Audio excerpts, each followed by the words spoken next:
हम कुबेरेश्वर बाबा से आप लोगों से ज्यादा तो हमारा मिलना नहीं होता। आप भी कई लोग आए हैं 24 घंटे 2 दिन 3 दिन 4 दिन यहाँ रुके हैं। आपने देखा होगा हम बाहर नहीं मिलते, अपने अनुष्ठान में अपने जप में लगे रहते हैं, भजन करना। और बाबा से एक ही प्रार्थना करते रहते हैं, तेरी चौखट के अंदर जो प्रवेश कर जाए, इस कुबेरेश्वर बाबा की धरा पर जब कोई आ जाए तो इतनी कृपा जरूर करना कि वो 3 महीने में झोली भरकर वापिस आ जाए। वो खाली ना,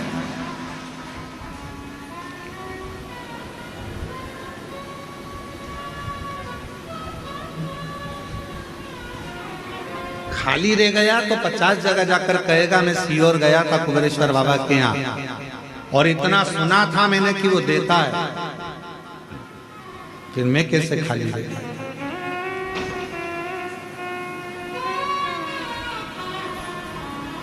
और हम आप लोगों से भी कहेंगे, ये कुबेरेश्वर बाबा की धरा है, कंकर शंकर की भूमि है। यहाँ विश्वास अगर आपके दिल में है तो शिव दिए बिना नहीं रह सकता।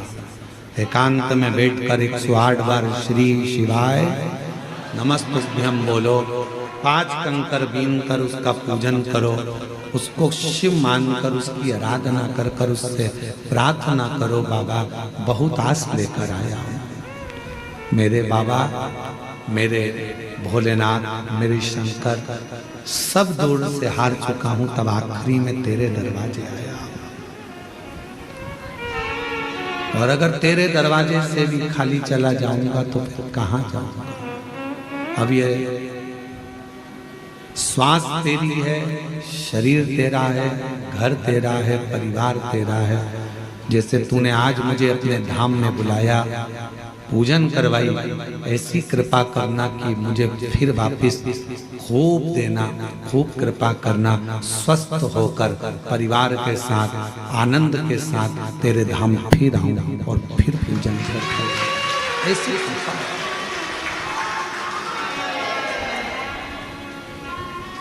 उससे प्रार्थना करो, अपना व्यर्थ समय बर्बाद मत करो।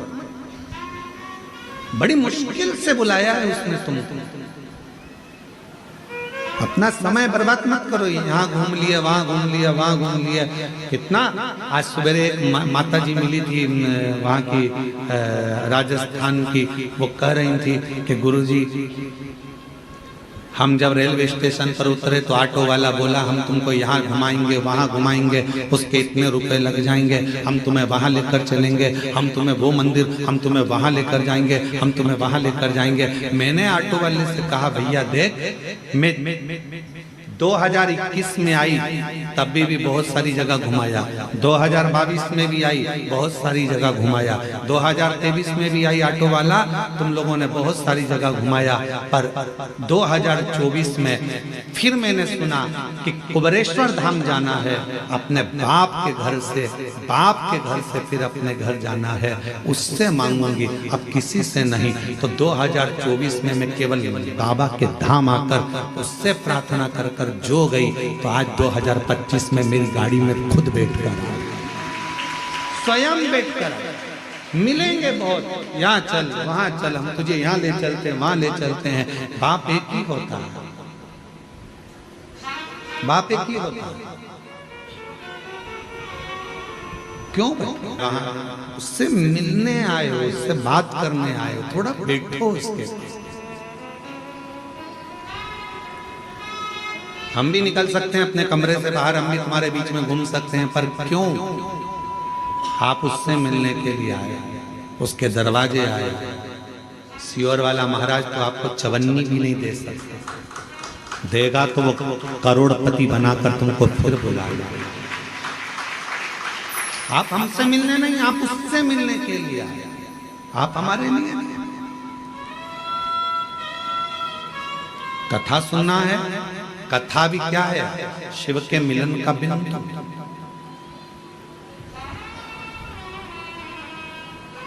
शंकर से मिलन का बिंदु है शिव महापुराण की कथा। रुक्मणी जी को भगवान कृष्ण कैसे मिले थे? ना तो रुक्मणी जी ने कभी कृष्ण को देखा था, ना भगवान कृष्ण ने रुक्मणी जी को देखा था। फिर मिलन हुआ कैसे? केवल एक बात पर मिलन हुआ कि रुक्मणी जी ने रोज किसी ना किसी मुख से भगवान कृष्ण का चरित्र सुना। कृष्ण ऐसे हैं, कृष्ण वैसे हैं, कृष्ण की लीला ऐसी है, कृष्ण की लीला वैसी है। रुक्मणी जी ने सोच लिया अब तो कृष्ण को अपना बनाऊंगी और मैं कृष्ण की हो जाऊंगी। आखिरी में भगवान कृष्ण को रुक्मणी को अपना बनाना पड़ा और रुक्मणी के कृष्ण हो गए। जरा विचार कथा शिव के करीब लेकर जाता है। कई लोग कहते हैं गुरुजी भगवान के 24 अवतार हुए। हम कहते हैं सतयुग, त्रेता और द्वापर, 3 युग मिलाकर भगवान के 24 अवतार हुए हैं। कितने? जम के बोलो जरा। 24। भागवत में इसका वर्णन, कोई अवतार सतयुग में हुआ, कोई अवतार त्रेता में हुआ, कोई अवतार द्वापर में हुआ। पर भगवान देवाधिदेव महादेव को सबसे ज्यादा प्रिय अगर कोई युग है तो ये कलयुग है। क्यों?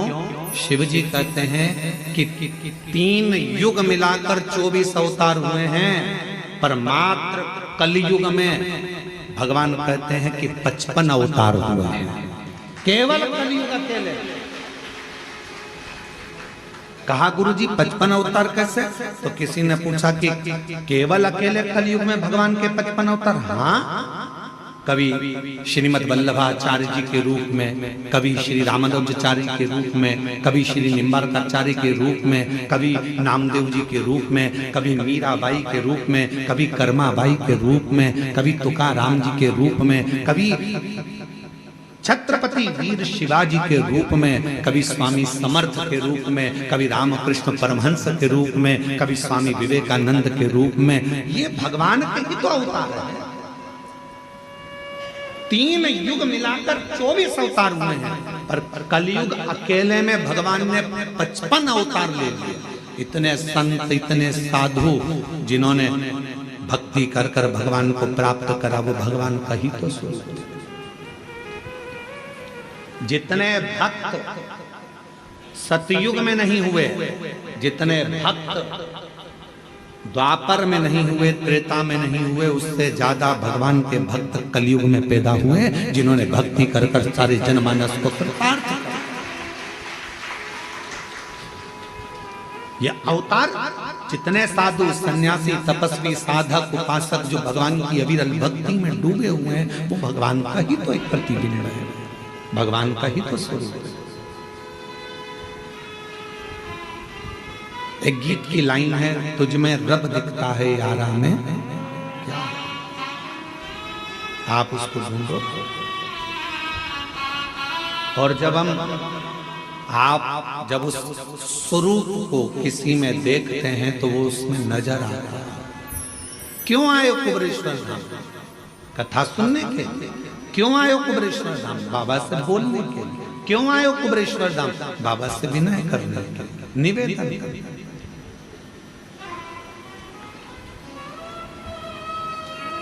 क्यों व्यर्थ बेटा?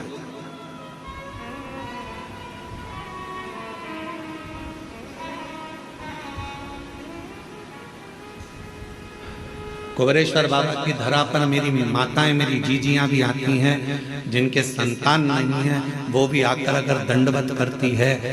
वहां की मिट्टी जब वो सोती है, प्रणाम करती हैं, उस रज को अपने शरीर पर लगा लेती हैं, उसको प्रणाम करती हैं, नमन करती हैं। तो माँ कहीं ना कहीं किसी रूप में ना जाने वो पृथ्वी माता भी कृपा कर कर कहीं शिव को कंकर शंकर का स्पर्श होकर उसका गोद भरा जाए।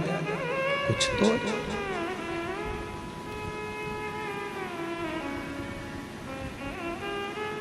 रील बनाना सरल है, पर रियल लाइफ को जीना कठिन है। स्माइल देकर रील तो बना लोगे, थोड़ा नाटक भी कर लोगे, हंस भी लोगे, बोल भी लोगे, आनंद ले लोगे। रक्षाबंधन आएगा तो बहन भाई राखी बना के रील बनाएंगे, फिर दिवाली आएगा तो दिया लगा के रील बनाएंगे, दशहरा आएगा तो रावण के साथ रील बनाएंगे, फिर कोई त्योहार आएगा तो उसके साथ रील बनाएंगे। रील बनाना सरल है, पर जितना प्रेम राखी पर तुम रील में दिखाते हो, क्या उतना प्रेम ओरिजिनल में रखते हो?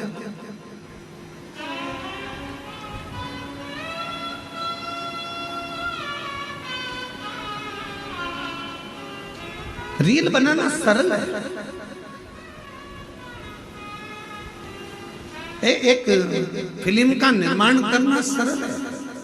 पूरी फिल्म में देखो, एक लड़का बता देते हैं, एक लड़की बता देते हैं, एक दो दुश्मन बताते हैं और पूरा घुमा फिरा कर झगड़ा लड़ाई पंगड़ा सब दिखाएंगे। आखिरी में फिल्म कहाँ खत्म होती है? जहां लड़का लड़की की शादी होती है। ठीक है, बोलो बोलो जम के तो बोलो। फिल्म का वहां पर एंड हो गया, पर हकीकत में फिल्म का तो वहां एंड हो गया, पर अब बताना था फिल्म वालों को कि शादी के बाद क्या क्या होता है। अब सास को निभा, ससुर को निभा, रिश्ते निभा, जेठानी को निभा, ननंद को निभा। फिल्म ऐसी बनना चाहिए कि जिसमें रियल लाइफ हो और जिसमें यह दिखाया जाए कि ननंद बहन होती है, सास माँ होती है, ससुर पिता होता है, जेठ देवर ये हमारे अपने होते हैं, जिनको निभाया जाए, तोड़ा नहीं जाए। रियल बनाना सरल है, पर रियल लाइफ को जीना कठिन है। पढ़ाई कर ली इंजीनियर बन गए, पढ़ाई कर ली ये बन गए, पढ़ाई कर ली वो बन गए। अरे हमने इतना पढ़ाई करा, हमने इतनी डिग्री धारण करी, पर उनसे पूछो, अभी अभी हमने पहले देखा है एक हीरो अपना सुसाइड कर लिया, एक हीरोइन अपने मर गई, सुसाइड कर लिया। क्यों भैया? तुम्हें तो करोड़ों का धन मिलता था। एक संत थे, उनने सुसाइड कर लिया था। तुम सब अखबारों में पढ़ते रहते, टीवी में देखते रहते, उनने सुसाइड कर लिया था। तो तुम तो इतने बड़े संत, तुम इतने बड़े फिल्मी हीरो, तुम्हारे पास करोड़ों का धन, वैभव संपदा सब कुछ है, गाड़ी बंगला नौकर चाकर सब कुछ है, तुम्हारे पास में धन भरा पड़ा है, फिर ऐसा डिप्रेशन कहां से आ गया? फिर इतनी चिंता कहां से आ गई कि तुमने अपने शरीर को त्याग दिया, तुम मरी गए, प्राणी छोड़ दिया, सुसाइड कर लिया? आखिर क्यों? तो शास्त्र कह रहा है, शिव महापुराण की कथा कर रही है कि दुनिया में धन तो बढ़ गया, संपदा तो बढ़ गई, पैसा बढ़ गया, गाड़ी बढ़ गई, बंगले बढ़ गए, पर मन का सुकून नहीं बढ़ पाया, शांति नहीं बढ़ पाई। भीतर की शांति होना बहुत जरूरी है और वो नहीं बढ़ पाता। जितने कॉलेज हैं, जितने स्कूल हैं, सब में कमाने का तरीका सिखाया जा रहा है।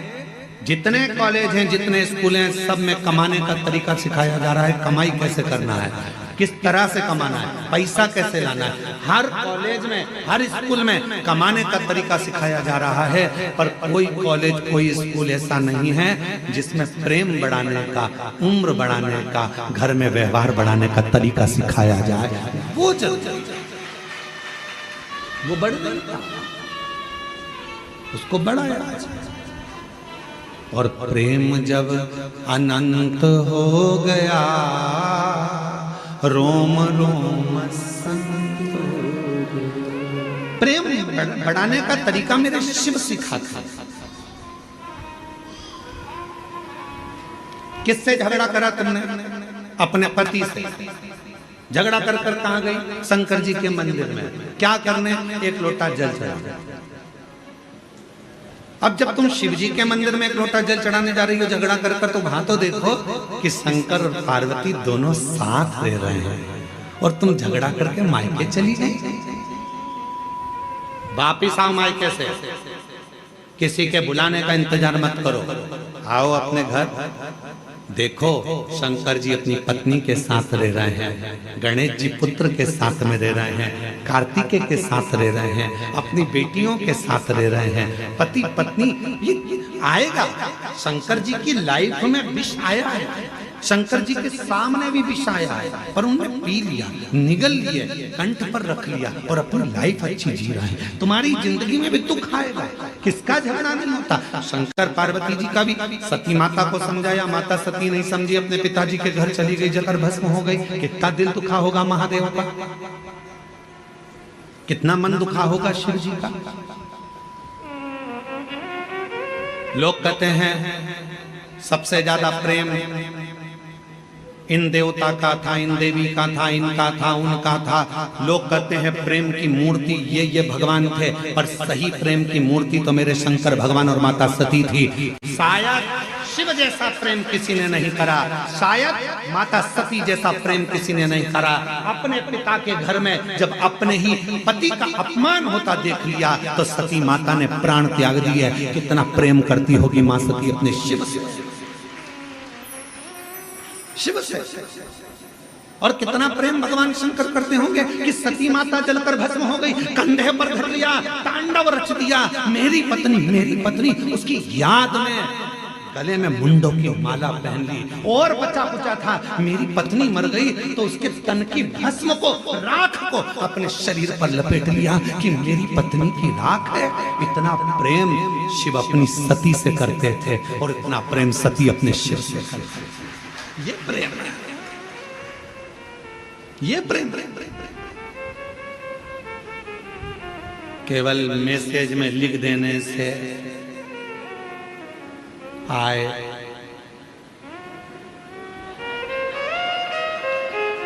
केवल मैसेज में लिख दिया मैं तुमसे प्रेम करता हूं, प्यार करता हूं,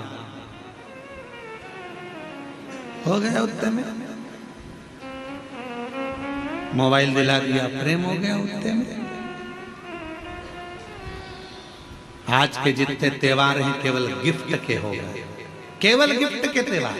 अब रखा मेरी बेटी को एक साड़ी तक नहीं दिलाई, दामाद तुमने, केवल गिफ्ट से प्रेम रह गया,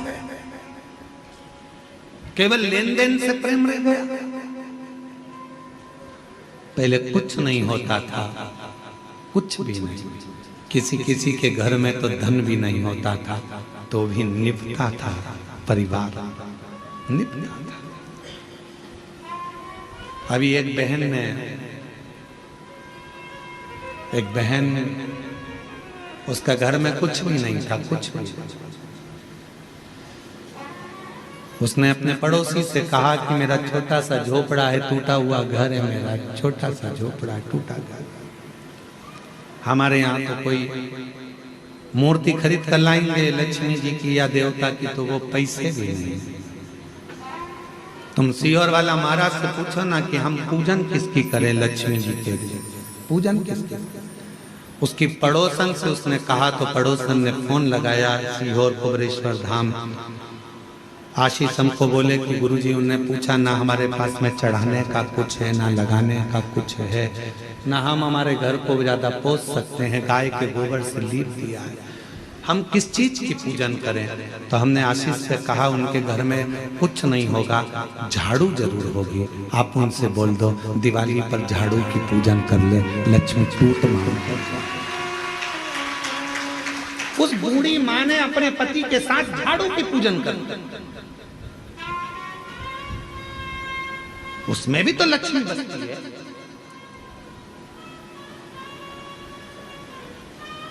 ढेर संपदा होगी तो भगवान रीझेगा, ये शिव पुराण कभी नहीं कहते। करोड़ों का धन होगा तो भगवान रीझेगा, ये पुराण नहीं कहते। दूसरे रीझ जाएंगे तुम्हारे करोड़ों के धन के चक्कर। कोई सेठ जी आए, आओ साहब हम तुम्हारी पूजन कराते हैं, आओ साहब हम तुम्हें दर्शन कराते हैं, आओ साहब। क्यों? सेठ जी जाएंगे तो 500 का लिफाफा दे जाएंगे। सेठ जी के पीछे दुनिया फिर सकती है, परमात्मा नहीं।